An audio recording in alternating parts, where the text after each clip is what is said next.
자, 오늘 이 시간에는 지난 시간에 이어서 어떻게 하면 우리가 예수님을 영접할 수 있을까? 어떻게 하면 예수님을 믿고 구원을 얻을 수 있을까? 그 두 번째 시간으로 함께 말씀을 나누고자 합니다. 우리가 예수님을 믿고 영접할 수 있는 방법, 그 첫 번째 방법은요, 오늘 본문 가운데 하나 둘씩 순서로서 우리에게 알려주고 있습니다. 자, 우리 다 같이 본문 38절 한번 볼까요? 38절 말씀에 보면 베드로에게 형제들아 그러면 우리가 어찌할꼬? 어떻게 하면 우리가 구원을 얻을 수 있느냐라고 묻는 질문 앞에 이렇게 답변을 해줍니다. 자, 38절 보시면요, 베드로가 이르되 너희가 회개하여 라고 이야기합니다. 그렇습니다. 우리가 예수 그리스도를 영접하는 그 첫 번째 첫 번째 단계는요, 바로 회개하는 것입니다. 자, 우리 성도님들, 회개가 무엇입니까? 회개라는 것은 내 자신이 곧 죄인임을 깨달아 인정하고 하나님 앞에서 내가 지은 죄를 낱낱이 아뢰며 용서를 구하는 것, 그것이 바로 회개이지요. 내가 죄인인 것을 인정하고 또 내가 하나님 앞에서 저지른 죄를 낱낱이 아뢰어서 하나님 앞에 용서를 구하는 것, 그게 바로 회개라는 것입니다. 지난 시간에도 말씀드렸다시피 우리 모두는 다 죄인입니다.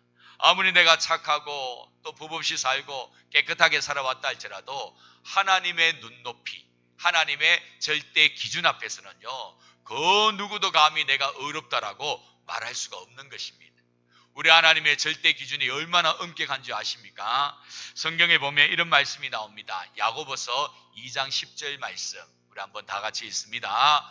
누구든지 온 율법을 지키다가 그 하나를 범하면 모두 범한 자가 되나니.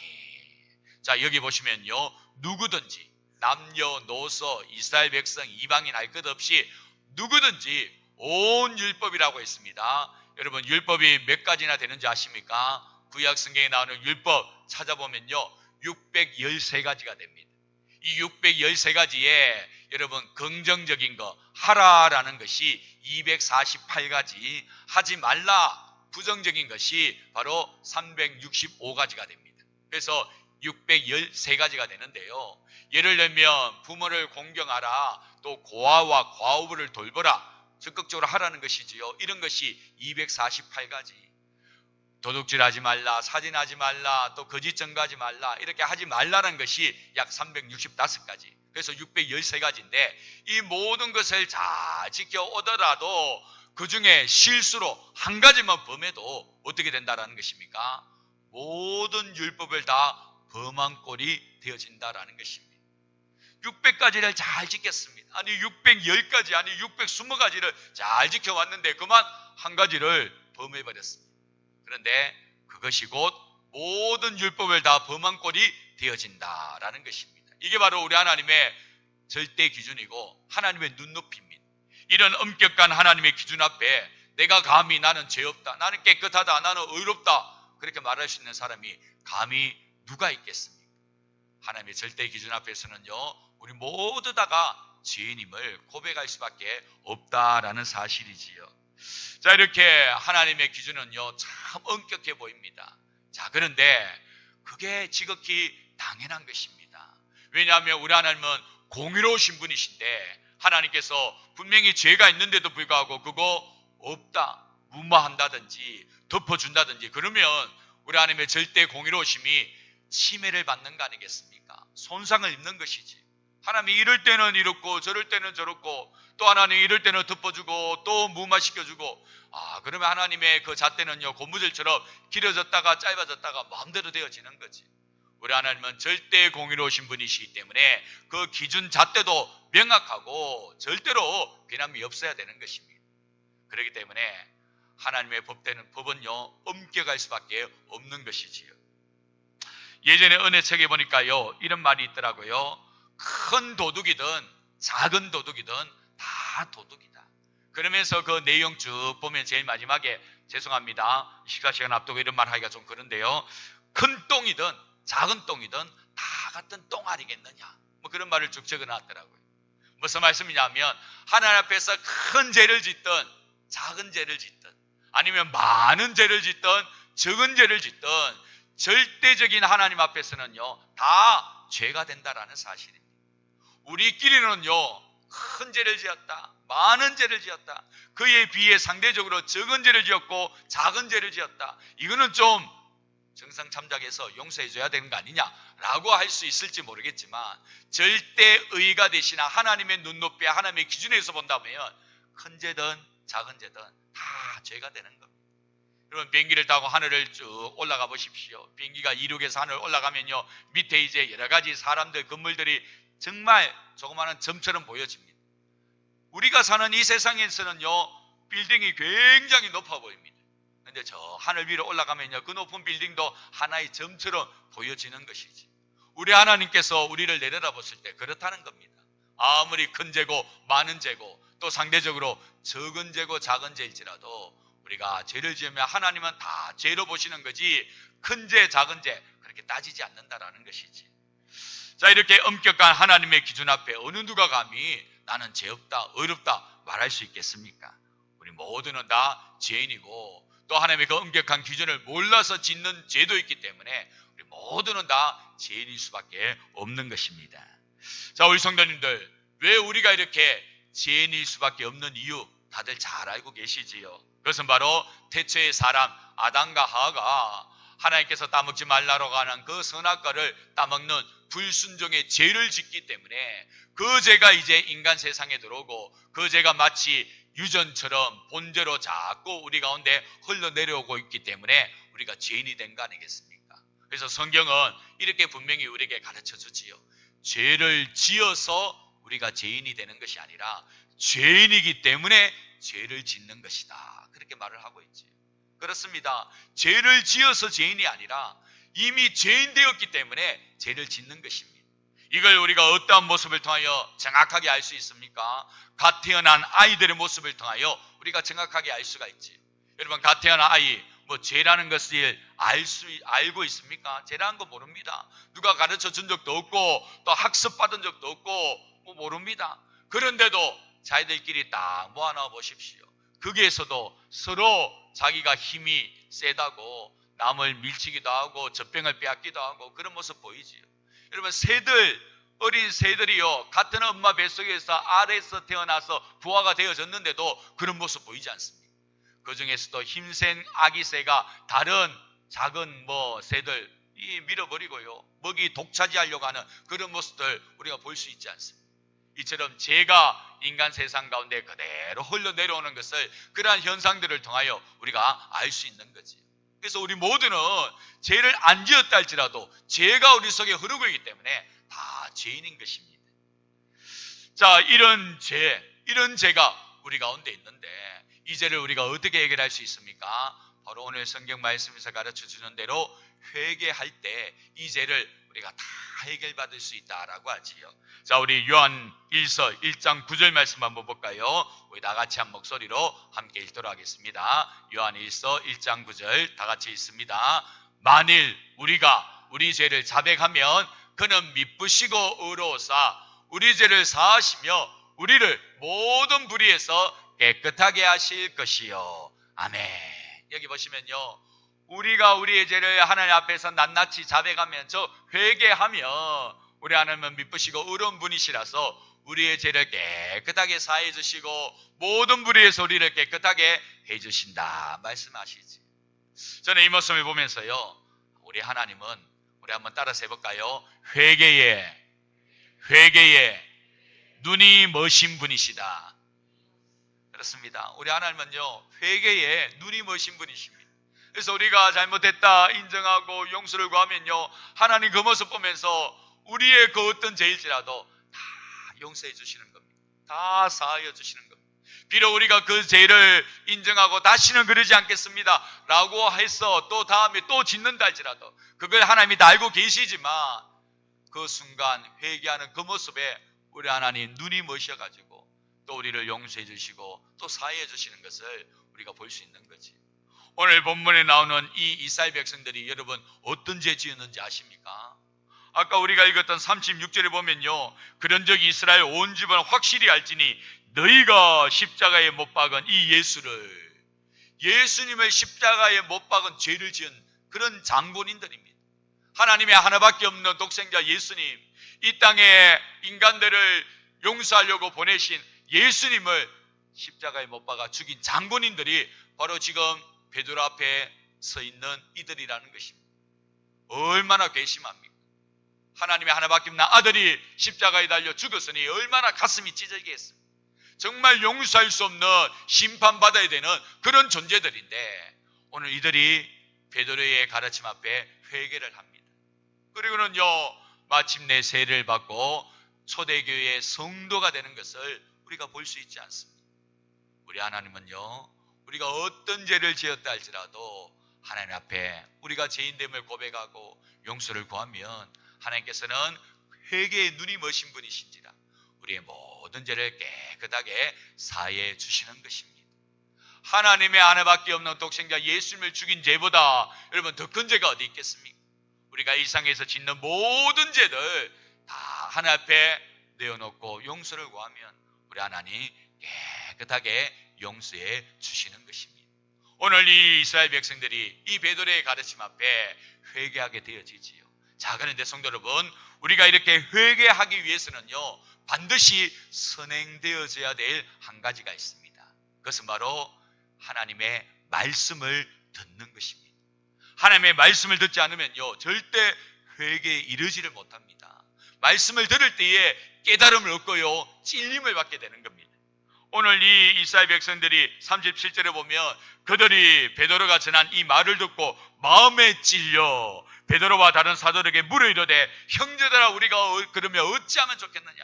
형제들아 우리가 어찌할꼬 그러면서 제발 우리에게 살 길을 좀 가르쳐달라 울부짖는 것을 우리가 볼 수 있지 않습니다. 말씀은 살아있는 하나님의 능력이 말씀인지라 그 말씀이 그대로 들려지기만 하면요, 이런 심령의 찔림, 깨우침이 일어나게 되는 것이지. 얼마나 이들의 심령이 악한 자들이었습니까?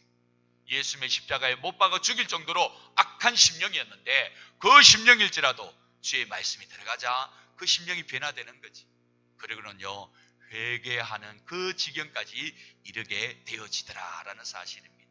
그래서 회개해야 되는데 회개하기 위해서는 먼저 주의 말씀이 선포되어져야 된다라는 사실 우리가 꼭 기억해야 됩니다. 그래서 우리가 전도 대상자들 우리가 어떻게든지 주의 말씀이 들려지는 이 예배당으로 불러 모으는 이유가 바로 그게 있는 거 아니겠습니까? 말씀을 듣다 보면 마침내 그들의 심령에 찔림, 변화가 일어나게 되고 마침내 회개에 이르게 되어져서 그들도 예수 그리스도를 온전히 믿게 되어지는 것입니다. 자, 이렇게 우리가 예수님을 영접하기 위해서는요, 회개해야 되는 것이지요. 두 번째로 우리가 예수님을 영접하기 위해서는요, 바로 세례를 받아야 됩니다. 세례를 받을 때 우리가 예수님을 온전히 영접할 수가 있습니다. 자, 우리 성도님들, 세례가 무엇입니까? 세례는 많은 사람들을 증인으로 두고 그 앞에서 내가 이제는 누가 뭐래도 나는 예수 믿는 사람입니다. 누가 뭐래도 예수님의 십자가에 보일러서 나의 죄가 깨끗이 씻겨진 줄 믿습니다. 나는 누가 뭐래도 이제는 하나님의 자녀가 되어져서 주의 길을 걸어가겠습니다 라고 당당하게 밝히는 것이 바로 세례 아닙니까? 이 세례의 헬라어 원어의 뜻을 찾아보면요, 죄를 씻는다라는 그런 의미가 들어있습니다. 즉 예수 그리스도의 십자가에 보일러서 나의 모든 죄를 씻는다라는 그런 의미가 되어지는 거지. 저는 이 세례를 묵상하면서요, 굳이 많은 증인들 앞에서 꼭 세례받을 필요가 있을까? 그냥 목사님과 세례받는 사람 1대1로 만나가지고 세례 줘도 되는 거 아니겠나? 굳이 많은 증인들 필요한가? 라는 생각을 해보게 됩니다. 그런데요, 꼭 많은 증인이 있어야 되겠더라고요. 왜냐하면요, 우리가 세례를 받고 믿음 생활하지만 우리가 엄밀하게 세례를 받으면요, 자꾸만 우리의 마음이 흔들리게 됩니다. 내가 세례를 받았지만 많은 증인이 없다 보니까요, 자꾸 믿음 생활하는 가운데서 타협하게 되어지는 거지요. 이게 언제 잘 드러나느냐면요, 우리가 회사나 직장생활 속에서요, 내가 예수 믿는 사람인 것을 드러내지 않을 때 이런 일이 일어납니다. 그러면서 이형, 김형 우리 오늘 모임 있는데 같이 갑시다. 분명히 하나님께서 싫어하시는 그런 모임인 줄 알면서도 그만 그 유혹에 혹해가지고 넘어가게 되는 거지. 내가 그들 앞에 나는 예수 믿는 사람입니다. 나는 누가 뭐래도 이제는 하나님을 섬기는 믿음의 백성이 되었습니다. 당당하게 이야기했더라면요, 그들이 그런 요구를 할 수도 없고 또 그런 요구할 때 내가 당당하게 거절할 수 있지 않겠습니까? 근데 그들에게 그런 모습을 보이지 않다 보니까요, 자꾸만 요구가 오고 유혹이 오는 거지요. 그러다 보면 내가 스스로 갈등을 일으키고 나중에는 타협하게 되어지는 겁니다. 이번 한 번은 지금 어쩔 수 없는 상황이니까 가도 되겠지. 그러면서 자꾸 한 걸음 한 걸음 그들에게 내어주게 되어지는 거지. 실제로 제가요, 군생활 가운데 그런 일을 경험한 적이 있습니다. 예전에 한번 말씀드린 적이 있는 것 같은데요, 제가 이제 교육 전도사 시절에 나라의 부름을 받고 군 복무를 하게 되어졌습니다. 여러분, 교육 전도사가 얼마나 뜨겁습니까? 이제는 이 길로 갑니다. 목에 칼이더라도 주의 길을 갑니다. 그런 마음을 가지고 교육 전도사 신학 공부하면서 시간을 보내고 있는 중에 군 복무하게 되어졌지요. 군에 가니까 이제 교회를 가야 되는데 이게 조금 상황이 있지 않습니다. 이제 손을 번쩍 들고 저는 교회 가고 싶습니다. 제 사수가 PX 가자는 거예요. 저는 군대 가서요, 종교가 4개 있는 거 처음 알았습니다. 기독교, 불교, 천주교, PX교. PX교 가는데 처음에는 이해를 못했습니다. 야, 군대는 새로운 종교 하나 있는가 보다. PX교가 뭐지? 내가 공부하면서 들어본 적이 없는 종교인데 알고 봤더니 매점에 가서 빵 먹고 오는 겁니다. 시간 보내고 오는 거죠. 사수가 이 무종교, 이 종교가 없다 보니까 PX교에 간 거예요. 내보고 가자는 겁니다. 왜냐하면 군대 가면 이제 들어온 신입, 신참을 잘 돌봐야 되기 때문에 사수는 또 저에게 맛있는 거 사준다고 PX교 가자 했는데 저는 교회 가야 됩니다. 저는 사회에서 신학 공부하다가 교육전도사 생활하러 왔습니다. 저는 교회 안 가면 큰일 납니다. 교회 가야 됩니다. 그랬더니 좀 이상하게 보더라고요. 그런데 이제 제가 워낙 신념이 굳세다 보니까 허락해 주더라고요. 교회 가라. 그러면서 교회 가는 다른 고참 불러가지고 교회 잘 데려갔다가 잘 데리고 오너라. 그러면서 교회 가기 시작했어요. 교회를 쭉 다녔는데요, 나중에 말년병장이 되니까 어떻게 됩니까? 해이해지는 겁니다. 누가 저를 타치할 사람도 없고 그냥 이 내부만에 쭉 대자로 뻗어도 누가 하나 말할 사람 없고 TV 마음대로 볼 수 있고 뭐 BX도 갈 수 있고 그러니까 해이해지는데 제가 교회 안 가려고 이렇게 어기적거리니까요, 제 바로 밑에 있던 이 후임들이 그런 이야기합니다. 이병장님, 지금 뭐하고 계십니까? 오늘 주일인데 교회 가셔야죠. 시간이 다 돼가는데 지금 뭐하고 계십니까? 저를 보고 교회 가라고 하더라고요. 제가 만약에 교회 다닌다는 것을 이야기 안 했더라면 아마 저도 타협하고 그런 시간 보냈을지도 모릅니다.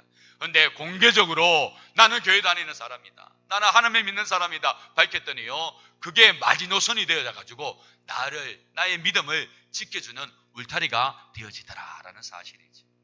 이런 차원에서 세례가 필요하구나. 많은 정인들 앞에서 나는 이제 누가 뭐래도 예수님 믿는 하나님의 백성이 되었습니다. 나는 예수 그리스도의 십자가에 보일려서 내 죄가 씻겨진 줄 믿습니다. 나는 끝까지 이 길을 걸어가겠습니다. 많은 정인들 앞에서 당당하게 믿음을 고백하는 세례받는 것이 굉장히 중요한 의미가 있구나 깨닫게 되어졌지. 그래서 우리가 예수님을 영접하기 위해서는요, 세례를 받아야 됩니다.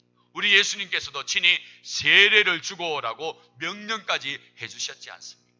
그러므로 세례는 우리가 예수님을 영접하는 데 있어서 꼭 필요한 절차고 모양인 것을 우리가 알 수 있는 거지요.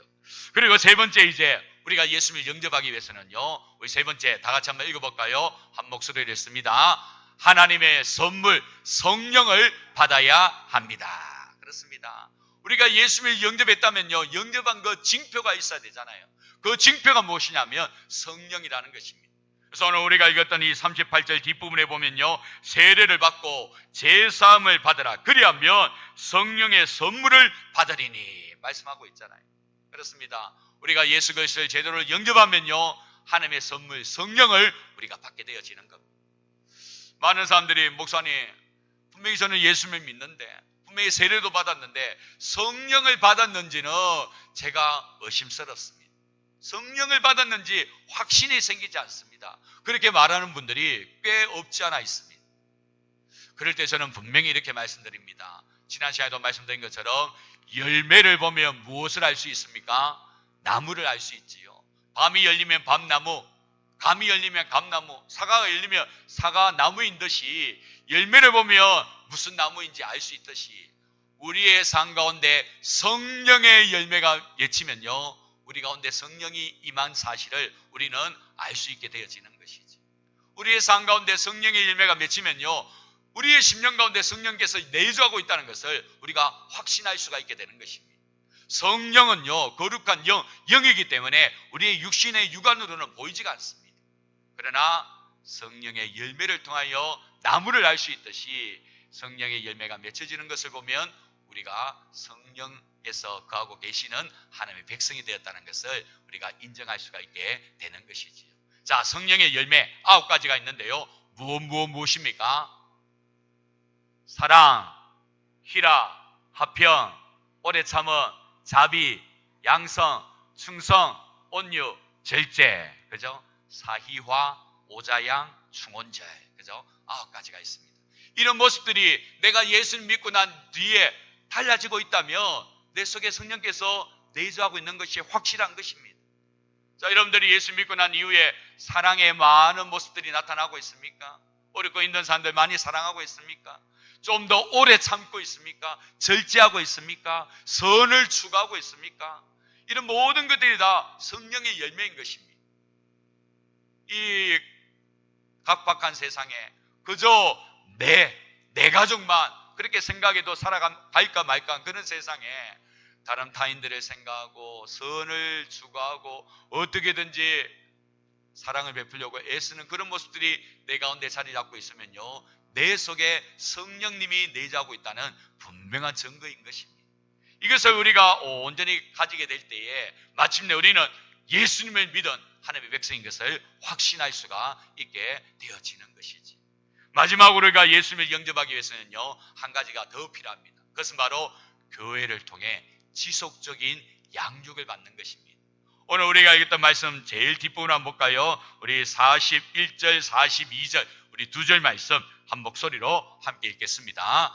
베드로 그 말을 받은 사람들은 세례를 받음에 이날에 신도의 수가 3,000이나 더 하더라. 그리고 그 다음 9절요. 그들이 사도의 가르침을 받아 서로 교제하고 떡을 떼며 오로지 기도하기를 힘쓰니라. 자, 여기 보시면요, 이날에 세례를 받은 신도의 수가 3,000이나 다하더라. 끝날 수 있습니다.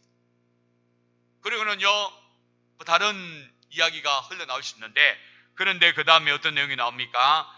그들이 사도의 가르침을 받아 서로 교제하고 떡을 떼며 오로지 기도하기를 힘쓰리라.